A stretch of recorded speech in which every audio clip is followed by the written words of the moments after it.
The worst Super Bowl injuries. Who got injured, how it happened, and what did it mean for their career afterwards? Stay tuned to find out. Hey everybody, Dr. Chris, orthopedic surgeon and sports medicine physician. Welcome to my channel, your #1 source for information on orthopedic injuries and broken bones that's easy to understand for everybody.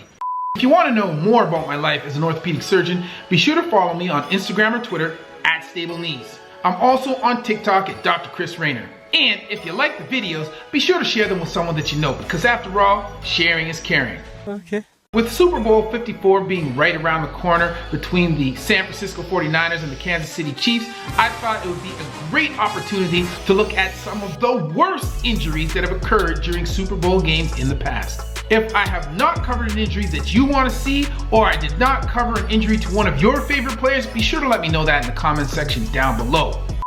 The first injury involves Charles Woodson, a defensive back for the Green Bay Packers. This injury occurred during Super Bowl 45. During the second quarter of the game, Woodson defended a Pittsburgh Steelers wide receiver down the sideline on a fly route. Woodson successfully defended the pass and caused an incompletion on the play, but fell to the ground afterward. He landed directly on his left shoulder. Unfortunately, he suffered a left clavicle or collarbone fracture, and he was unable to return to play in the game. Although these injuries, when significantly displaced, are treated operatively, his particular injury was treated non-operatively. He successfully returned to play the following season without issue. However, he subsequently injured his right clavicle the following year in October of 2012. The next injury that we're going to talk about involves a player named Steve Wallace. Steve Wallace was an offensive tackle for the San Francisco 49ers, and this injury occurred during Super Bowl 23. On only the third play of the game, Wallace was pass blocking for his quarterback on the back side of the play. Wallace had his back turned to the quarterback, Joe Montana. After passing the ball, Montana was tackled and he fell backward to the ground. As he did so, he rolled up onto the back of Steve Wallace's legs. Wallace's left foot was planted at the time, so when Joe Montana rolled up onto the planted foot, he forced Wallace's lower leg into internal rotation. The internal rotation of the lower leg on the planted foot caused an external rotation injury at the level of the ankle, and this caused an injury to the fibula and the syndesmosis. There was an obvious deformity of his ankle on the field, and Wallace suffered a displaced fracture of his fibula and a syndesmotic rupture. Wallace was treated operatively with open reduction and internal fixation of his fibula and screw fixation of his syndesmosis. And this just all means that he had an incision that was made on the outside part of his ankle where his fibula was placed back into position and then stabilized with both plates and screws. In addition, the space between the fibula and the tibia was closed down and then secured with a single screw across that joint. After rehabbing during the offseason, Wallace was able to return to regular play the following season. The next injury that we're going to talk about involves a player named Jeremy Lane. Jeremy is a cornerback for the Seattle Seahawks, and this injury occurred during Super Bowl 49. Jeremy's injury occurred during the first quarter of the game after he intercepted a Tom Brady pass in the end zone. Rather than going down on a knee in the end zone and taking a touchback, he elected instead to run back the interception. As he ran the ball back along the sideline, he was tackled by the wide receiver Julian Edelman, which knocked his feet out from underneath him. While falling to the ground, Jeremy attempted to brace himself using his left arm. His forward momentum caused him to fall to the ground with all of his weight on the extended extremity, and he subsequently suffered a both bones forearm fracture. And this just means that both bones of the forearm were fractured at the diaphysis, or in the middle of the bone. Unfortunately for Jeremy, this was an open fracture, what is more commonly known as a compound fracture. And that just means that the bones were actually out through the skin and exposed to the outside environment. This is a surgical emergency, and he was immediately taken to a Phoenix area hospital where he underwent emergency surgery. After an initial examination, he was treated with intravenous antibiotics to prevent infection of the open wound. He was also treated with tetanus toxoid to prevent tetanus or a problem that is caused by the Clostridium tetani bacteria. And then, once stable, he had an IND, or irrigation and debridement, of his open wound, and then an open reduction and internal fixation of his forearm fracture with plates and screws. And all this just really means is that they washed out the open wound to make sure that there was no dirt or contaminants that were trapped in that wound that might go on to cause an infection.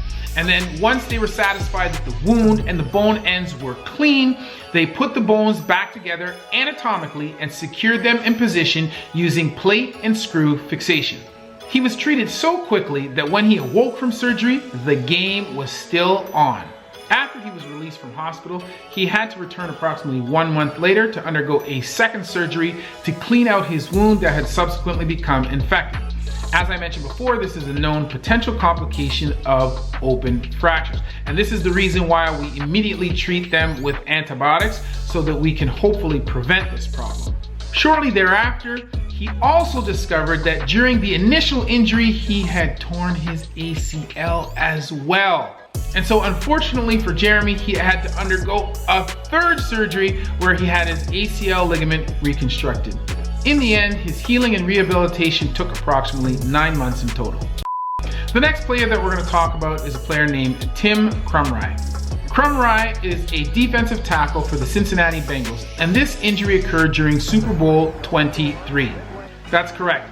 I already talked about Super Bowl 23, where Stephen Wallace was injured. That's right, this injury happened in the same damn game. For this injury, during the first quarter of the game, the Bengals had the 49ers pinned up against their own goal line. On the fateful play, Krumrie was double teamed by the center and the adjacent guard. After shedding the double team, he scraped to his left down to the end of the line. As the running back rounded the corner, Krumrie kicked out his left leg in order to change direction and intercept the ball carrier. Unfortunately, his left leg was struck back by the running back's knee as he rounded the corner. So when Krumrie landed on his left leg, he twisted awkwardly around the planted foot, suffering an injury to his lower leg. There was an obvious deformity of his leg while he was on the field, and his leg was immobilized in an air splint just so that they could take him off the field.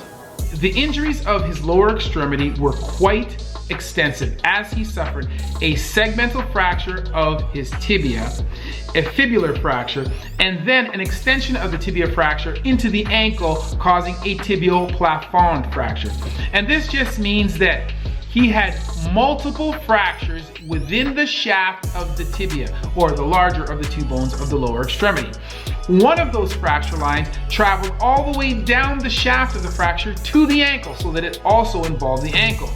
And then in addition to that, the fibula was also involved. Oh yes, and did I mention that these fractures were open? Yes, that's right, meaning the bone was sticking out through the skin. Not wanting to leave the game, Krumrie remained in the locker room watching the remainder of the game before he was transported to the hospital. As this was an open injury, upon arrival at the hospital, he was treated with tetanus toxoid and antibiotics in much the same way that Jeremy Lane was.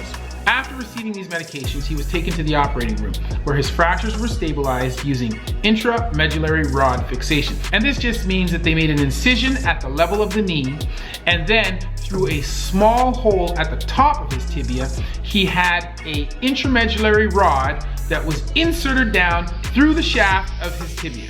And this was used to stabilize the segmental or multiple part fracture of the tibia. The rod would be locked with screws at both the top and the bottom to ensure that it did not move and did not rotate. And this would provide stability for the segmental fracture of the tibia.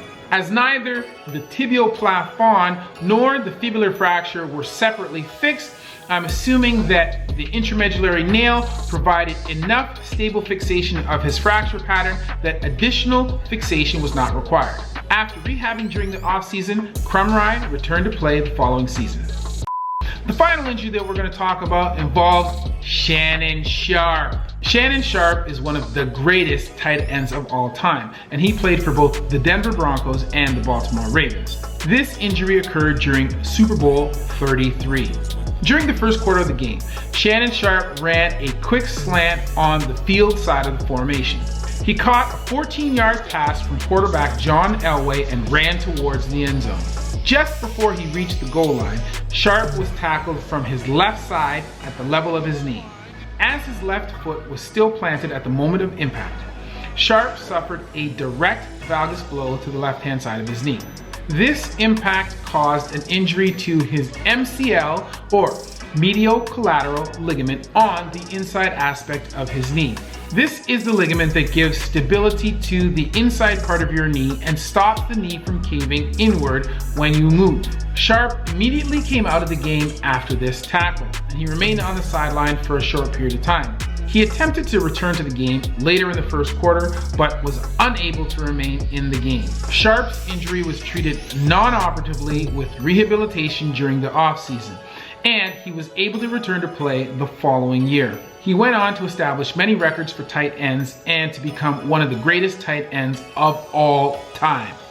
If I've missed an injury that you thought was memorable, or I missed a Super Bowl injury to one of your favorite players, be sure to let me know in the comment section down below, and I'll make a video about it in the future. Be sure to like, share, and subscribe. And as always, that's been a word from Dr. Chris, not your everyday ortho. Just a flesh wound.